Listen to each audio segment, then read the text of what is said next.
Berani keroyok prajurit TNI, sarang ormas diobrak-abrik, ditemukan barak narkoba.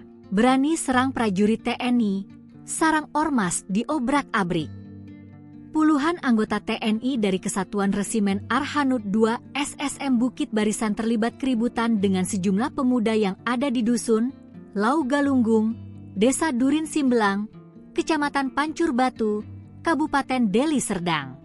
Peristiwa itu terjadi pada Rabu tanggal 29 Januari 2025 pagi. Pemicu keributan bermula dari pertemuan anggota TNI Prakadharma dengan 3 orang di Dusun Lau Galunggung.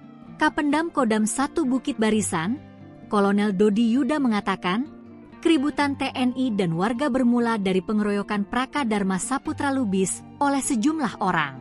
Jadi, insidennya itu ada pengeroyokan anggota kita. Kemudian korban menghubungi rekannya di Kesatuan Resimen Arhanud melalui grup WhatsApp. Ketika anggota di sana, ditemukan bekas narkoba dan alat hisap narkoba. Kata Dodi, Kamis, 30 Januari 2025, 3 pemuda ini menggeber knalpot motor. Prakadharma Saputra Lubis merasa terganggu. Ia lalu mengikuti pemuda tersebut hingga sampai ke sebuah warung milik Ibu Ika Ginting yang diduga sebagai tempat berkumpulnya salah satu ormas karena warung tersebut dicat dengan warna loreng ormas tersebut. Prakadharma menegur 3 pemuda itu.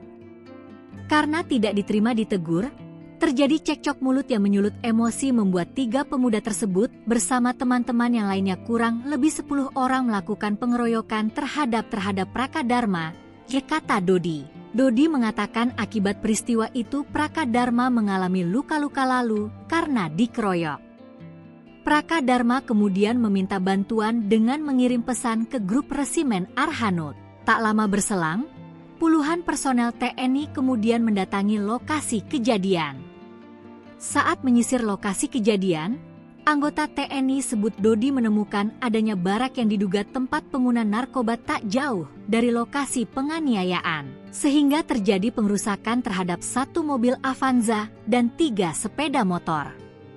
Lokasi kejadian tidak jauh dari lokasi barak narkoba, lanjut Dodi.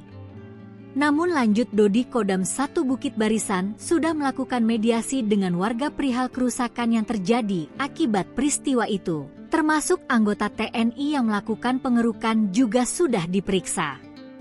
Ada sekitar 40 personel. Dan juga sudah membuat laporan atas pengeroyokan dan melaporkan temuan alat narkoba ke pihak kepolisian, tutupnya.